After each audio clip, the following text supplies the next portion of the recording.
Irène Franchon, Denis Breteau, Céline Boussier, Laura Peffer ou encore récemment Lionel Buriello. Toutes ces personnes ont fait des signalements ou révélé des informations concernant des menaces ou un préjudice pour l'intérêt général dans le contexte de leur relation de travail dans le secteur public ou privé.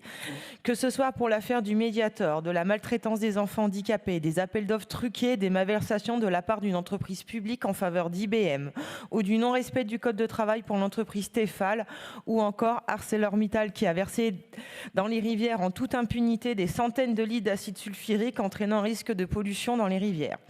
Ils et elles ont pris des risques pour signaler des comportements allant contre l'intérêt général.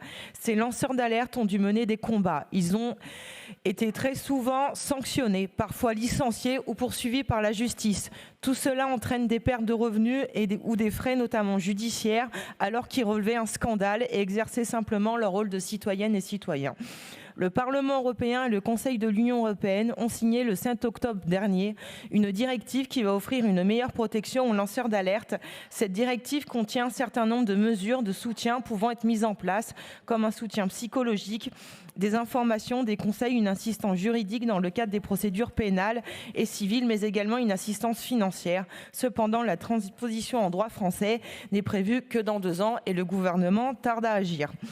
Dans l'attente de cette transcription, la directive européenne, une assistance financière pourrait être apportée aux lanceurs d'alerte. Les aides régionales doivent permettre d'apporter un soutien financier à celles et ceux qui relèvent une menace ou un préjudice grave pour l'intérêt général dont elles et ils ont eu personnellement connaissance. Ainsi, elles contribueront au développement de la démocratie sociale dans notre région et à la préservation du bien-être des citoyens et l'intérêt général à l'échelle de l'ensemble du territoire. Nous proposons donc une assistance financière aux lanceurs d'alerte signalant des violations relevant du champ d'application du droit français. Merci beaucoup. Avis défavorable, comme votre présentation le montre, on est complètement sur une compétence nationale. Vote contre.